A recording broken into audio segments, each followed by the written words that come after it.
E hoje nós vamos falar sobre recomposição corporal. O que é recomposição corporal? Perder gordura e ganhar massa muscular. Simplesmente o objetivo mais comum de uma pessoa que vai no nutricionista. É até normal as pessoas chegarem lá no consultório e falar assim, ó, Davi, eu quero o que todo mundo quer. Quero perder gordura e ganhar massa muscular de forma simultânea. A pergunta é, será que isso é possível? Será que você consegue estimular esse processo no teu paciente através da tua estratégia nutricional? Eu posso te falar que sim, isso é possível. Papo de quem já trabalhou com muitas pessoas que conseguiram alcançar um excelente processo de recomposição corporal. Mas para entender e conseguir trabalhar a recomposição corporal na prática, você precisa primeiro absorver alguns conceitos. Eu vou trazer esses conceitos nesse vídeo de hoje e, além disso, além de trazer a parte teórica, a teoria necessária, eu vou trazer a parte prática. Então eu trouxe aqui um caso clínico para mostrar para você, e nesse caso clínico eu vou trazer ali todos os detalhes da prescrição nutricional de uma paciente mulher que veio para o meu consultório e conseguiu ter sucesso no processo de recomposição corporal. Mas peraí. Eu não vou te falar o que eu fiz em uma consulta. Eu vou te falar o que eu fui fazendo ao longo do acompanhamento com essa paciente. Então, se você quiser aprender de uma vez por todas o cálculo nutricional para gerar o processo de perda de gordura corporal e ganho de massa muscular de uma forma simultânea e como evoluir a dieta consulta após consulta, fica nesse vídeo até o final que eu te garanto que você vai sair daqui com uma outra percepção desse processo, tá? Agora sim, vamos começar pelo início, né? O que é, como é que a gente consegue estimular isso de uma forma teórica? Primeiro, vamos entender, vamos quebrar algumas premissas, tá? A primeira premissa, eu preciso fazer um superávit calórico, eu preciso comer mais calorias do que eu gasto para ganhar massa muscular. Isso é verdade? Não é verdade. Não necessariamente você precisa comer mais calorias do que gasta para ganhar músculo. Senão, só pessoas que passam por um offzão, por um superávit, ganhariam massa muscular. Mas se você atende há pelo menos 6 meses no consultório, você já viu pessoas apresentando ganho de massa muscular, mesmo sem estar em um superávit calórico. Então, assim, essa é a primeira premissa que a gente tem que quebrar. Por quê? Porque se a gente acredita que só dá para ganhar músculo fazendo um superávit calórico, então é impossível perder gordura e ganhar músculo de uma forma simultânea. Por quê? Porque para perder gordura uma coisa é necessária, você tem que fazer um déficit calórico. Então como é que para perder gordura você tem que fazer um déficit calórico? Como é que você vai ganhar massa muscular e perder gordura de forma simultânea se para ganhar músculo você tem que fazer um superávit calórico? Então essa é a primeira premissa que a gente tem que quebrar. Não precisa de um superávit calórico para estimular o ganho de massa muscular. Então, Davi, o que é que estimula o ganho de massa muscular? Evoluir, progredir no treino de musculação é o que dá o start.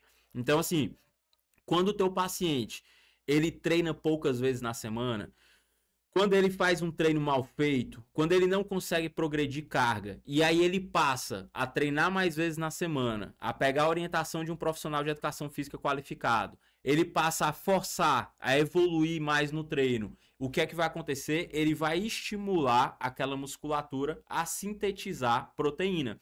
E aí você só precisa fornecer o material de construção através do consumo proteico de uma forma adequada para aquele paciente. Então, se o teu paciente ele consegue, comparando ele com ele mesmo, progredir no exercício físico, seja em relação ao volume, ou seja, a frequência semanal, ou em relação à carga que ele pega, e você ajusta o consumo proteico, se ele evolui no treino, você ajusta o consumo proteico, mesmo em déficit calórico, ele consegue ganhar massa muscular. Então, esse é o primeiro conceito que a gente tem que entender e que a gente tem que explicar para o paciente. Então, essa paciente que veio no meu consultório é uma paciente de 23 anos, 1,62 m de altura, e olha só, vamos aqui para o slide. Ó. Ela tem uma típica composição corporal de quem quer perder gordura e ganhar massa magra, na verdade, ó, IMC de 21,8, ou seja, IMC completamente dentro do eutrófico, porém um peso, ou seja, um peso baixo, né, ali 57 quilos, 1,62 m, então um peso relativamente baixo, um IMC bem dentro da recomendação,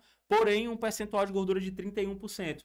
Então ela é aquela paciente que tem um aspecto magrinha, mas só que você vê que ela tem um percentual de gordura alto, né? O aspecto físico dela, ela é magrinha, mas com bastante gordura, né? Esse é o típico perfil de paciente, aquela mulher que tem a perna mais fininha e tal, não tem ali um volume no glúteo, mas ao mesmo tempo tem uma barriguinha, tem a perna, o volume que tem na perna é um volume de gordura, a dobra cutânea da coxa bem espessa, então é o perfil daquela mulher que quer perder gordura e ganhar massa muscular de forma simultânea. Agora vamos ver como é que foi a evolução desse paciente. Ó. Primeiro passo, eu calculei o gasto calórico, tá? Então, como esse não é um vídeo especificamente de gasto calórico, eu não vou me aprofundar tanto aqui. Se você quiser pegar mais dicas sobre gasto calórico, se inscreve aqui no canal, que a gente está sempre falando sobre isso.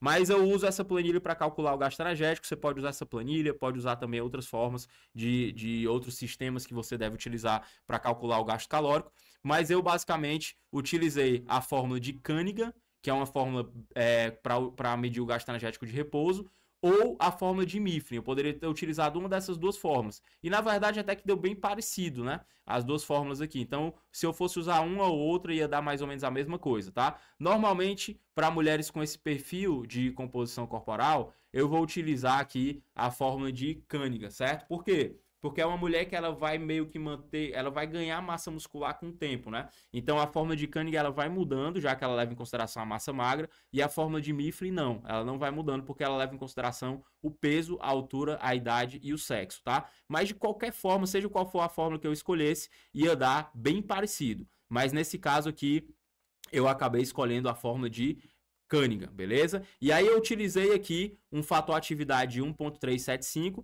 e ela fazia musculação 5 vezes por semana, 1 hora de treino. Qual foi o primeiro ponto que eu falei para ela? Volta aqui para mim. A ideia aqui é progredir no exercício. Olha, você não está querendo ganhar massa muscular e perder gordura de forma simultânea? Então, eu preciso que você treine bem. É importante dar essa orientação para o paciente. Faz toda a diferença você fortalecer esse ponto. O paciente às vezes não tem noção. Para a gente é muito óbvio certas coisas, para o paciente não. Como é que é o teu treino? Onde é que você treina? Ela fazia um treino geralzão, treino leve, aquele treino que é prescrito pelo professor que trabalha na academia, nada contra. Mas normalmente é uma pessoa que tem que atender muita gente, muitas vezes está no começo ali, não tem um nível técnico muito bom. Então, eu já puxei ela para orientação de treino. Ela não tinha condições de pagar um personal. Então eu orientei que ela fosse pelo menos para uma consultoria de treino. Então ela fez uma consultoria de treino aqui na minha clínica em Fortaleza, que é a Clínica Evolutio. Ela fez uma consultoria de treino aqui com o meu profissional de educação física que atende aqui com a gente. E ele fez uma avaliação e fez um treino mais específico para ela. Com o treino montadinho, então, ela já estava na cabeça que ela tinha que treinar mais pesado, que o processo de evoluir no treino era crucial, que se ela treinasse por treinar, pegando a mesma carga, ela não ia ganhar massa muscular. Então, dito isso, eu calculei aqui 5 treinos por semana. Como ela estava meio que iniciando, eu botei um match de 3, que é uma musculação bem leve. 60 minutos de treino, deu um gasto energético de 171 calorias por treino. O que é que essa planilha faz para mim? 171 ela multiplica por 5, eu vou ter o gasto energético total na semana, e ela divide por 7, dá uma média de 122 calorias por dia com exercício, tá? Isso é uma maneira de diluir o gasto energético do treino na rotina. Então, por exemplo, você não precisa ficar fazendo uma dieta para cada dia da semana. Nesse caso aqui, até teve um momento ao longo do acompanhamento que eu fiz isso. Mas não precisa fazer desde o começo. Essa paciente ela nem tinha um padrão alimentar no seu recordatório. Ela não controlava bem a sua rotina de alimentação. Então não tinha motivo de eu fazer 2 dietas diferentes para ela, entende? Como é que eu posso fazer então? Eu posso fazer um gasto calórico diário médio. Então se você não tem essa planilha, o que é que você vai fazer? Você vai calcular o gasto energético de um treino. Aquele valor que deu, você vai multiplicar pela quantidade de vezes que ele treina na semana. Então, se treinar 3, 4, 5, você pega o valor de um treino, multiplica pela quantidade de vezes que treina na semana e aquele resultado você divide por 7. Então, você está diluindo o gasto energético do treino nos dias da semana. E aí, aquele valor que deu é que você vai acrescentar no teu gasto energético, que foi o resultado do gasto energético de repouso vezes o fator atividade. Ó. Então, o gasto energético de repouso vezes o fator atividade, mais o gasto energético diário médio, que deu 123 calorias. Então, um gasto energético total de 2.004 calorias, beleza? Então, a gente fez uma restrição aí de cerca de 35%, 37%, tá certo? Olha só como é que foi aqui a dieta. Primeira dieta, 1.275 calorias. E aí, vejam bem como é que é a minha composição de macronutrientes, ó. Por que eu não coloquei tanto proteína? 2 gramas por quilo de peso é uma quantidade, é o ponto médio da recomendação. Normalmente eu vou de 1,6 a 2,4. Não adianta colocar muito mais do que isso. Por quê? Porque o fator limitante não é comer proteína 3 gramas, às vezes eu vejo a pessoa chegando lá no consultório comendo 3 gramas de proteína por quilo de peso. Não precisa comer essa quantidade, não tem benefício nenhum em consumir mais proteína do que a recomendação. Então eu deixei no ponto médio. Cada grama de proteína tem 4 calorias. Então o segredo aqui nesse cálculo do planejamento é você colocar o mínimo de calorias na primeira dieta com o máximo de carboidrato. Por isso que eu coloco pouquíssima gordura. Né? Então, na primeiro plano, eu consegui colocar 104 gramas de carboidrato, que no caso dessa paciente, deu 1,8 gramas para cada quilo de peso corporal. Como foi o resultado? Ó, ela perdeu 2 quilos de peso na balança, certo? Ganhou 1,1 quilos de massa magra e perdeu 3,1 quilos de gordura. Então, ela teve esse processo. Olha só, um paciente que não estava treinando de uma forma irregular, com a orientação de um cara da academia geral, então treinando mal. A gente entrou com uma boa orientação de treino, aumentando a frequência de exercício físico. Eu ajustei o consumo proteico e dentro dessa restrição de 35%, eu coloquei uma base de carboidrato para ela ter energia para progredir no treino. E aí ela conseguiu ter esse resultado aqui em cerca de 6 semanas de processo. E aí o que foi que a gente fez? Como foi que eu evoluí a dieta? Ó, vejam bem, essa é a dieta de fevereiro, né, da primeira consulta. E aí eu tenho aqui a dieta de abril, né? Mais ou menos uns 2 meses depois, na verdade. E aí essa dieta de fevereiro para abril, olha só. A proteína saiu de 111 para 116. Por que ela saiu de 111 para 116? Porque eu aumentei o carbo. Então você vai ver que o carbo, ele também, as fontes de carboidrato também tem um pouquinho de proteína. Então a aveia, 2 colheres de sopa de aveia, tem ali 2 gramas de proteína, 3 gramas de proteína. O 100 gramas de arroz também tem uma quantidade de proteína. Então quando você vai aumentando o carbo, fatalmente acaba aumentando também um pouquinho a proteína. E como ela perdeu peso, acabou aumentando a quantidade de proteína em gramas por quilo de peso. Mas eu não subi frango, eu não subi carne, eu não subi ovo. O que eu subi foi o quê? Carboidrato. E aí eu amenizei a restrição. Então a restrição que antes estava 37%, agora ficou 27%. Eu subi aqui cerca de 200 calorias, principalmente de carboidrato. Ó. Foram praticamente 50 gramas de carbo. Então, ou seja, eu aumentei o carbo. Por que tu aumentou o carbo, Davi? Lembra bem.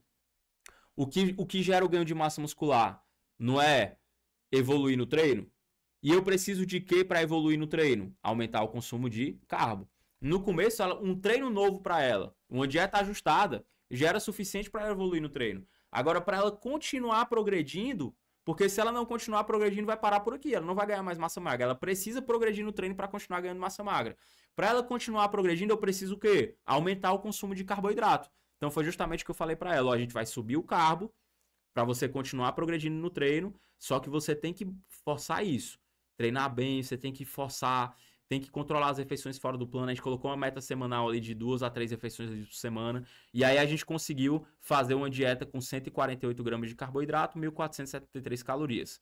E aí o que foi que aconteceu? Ela perdeu um pouco menos de peso, continuou ganhando massa magra, continuou perdendo gordura e baixando de forma significativa aí o seu percentual de gordura, cerca de 45 dias a 2 meses depois, certo? 45 dias a 60 dias após. Então ela que estava com 30%, agora está com 22% de gordura corporal, o peso baixando, porém, perdendo gordura e ganhando massa magra, certo? Então, por que isso vem acontecendo? Porque ela está no déficit calórico, com a base de carboidrato, então ela está conseguindo progredir no treino. Então por que está acontecendo a recomposição aqui?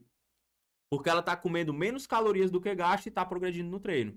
Então, a base, o pilar do processo de recomposição corporal, o que é necessário para perder gordura e ganhar massa muscular de forma simultânea, é evoluir no treino no mesmo tempo que você está fazendo uma restrição calórica. Se você conseguir fazer esses 2 pontos, o processo de recomposição corporal vai acontecer com o teu paciente. E por que não dá muitas vezes para fazer isso com um paciente que já é muito avançado? Porque o paciente avançado ele precisa comer muito para continuar evoluindo no treino.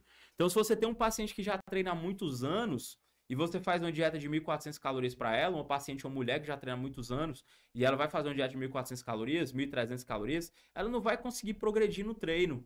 Ela não vai ter gás para progredir carga. Então, consequentemente, ela até consegue manter a massa magra. Mas ganhar é muito difícil. Então, não é que você precisa de um superávit calórico para ganhar músculo. Mas em pacientes avançados, você vai precisar aumentar tanto o consumo de carboidrato para ele continuar progredindo no treino, que a dieta vai acabar se tornando um superávit calórico. Então, aí você vai começar a entrar na fase de ganho de massa muscular clássico. o que pode acontecer com o paciente dessa. Percebe que a gente está aumentando. Olha o que foi que a gente fez na dieta seguinte, ó. Agora nessa dieta eu aumentei conservador. O que foi que eu fiz, ó? Como ela ainda estava com 22%, certo? Eu quis aumentar de uma forma conservadora. Então, eu aumentei apenas nos dias anteriores ao treino de inferior. Por que no dia anterior? Porque ela treina perna de manhã. Então, qual é o motivo pelo qual eu aumento o carboidrato? Porque eu quero que a pessoa treine mais pesado. Qual é o treino-alvo para uma mulher treinar mais pesado? O treino de inferior. Vai ser o que, no caso dela, era o que ela queria desenvolver. Então, para continuar aumentando as calorias, porém de uma forma mais conservadora, ao invés de aumentar todos os dias na semana, eu aumentei apenas nos dias anteriores ao treino de perna, para que ela enchesse o glicogênio naquele dia. Percebeu? Foi só carboidrato, ó. Foi de 148 gramas nos dias anteriores ao treino de superior para 203 gramas nos dias anteriores ao treino de inferior. Então, ou seja, eu aumentei só carboidrato porque eu quero encher aquele glicogênio. No dia anterior, comendo muito carbo, enchendo o glicogênio, vai acordar de manhã com glicogênio cheio e com todo o gás para poder progredir no treino de perna. E naquele dia que treinou perna, vai para a dieta dos dias anteriores ao treino inferior. Não precisa mais comer tanto carbo, porque no dia seguinte vai treinar superior. Então, após o treino de perna, ela começa a comer um pouco menos de carbo, a dieta de 1.400 calorias. No outro dia, treina superior e aí começa a comer mais carbo. No dia seguinte, treina inferior e assim ela vai fazendo esse ciclo. Isso aqui, gente, é um ciclo de carbo. Simples, mas é um ciclo de carbo. Um dia comendo mais carbo, outro dia comendo menos carbo. É um dos muitos modelos que a gente pode utilizar de ciclo de carboidrato. Qual foi o resultado que ela me trouxe? Ó?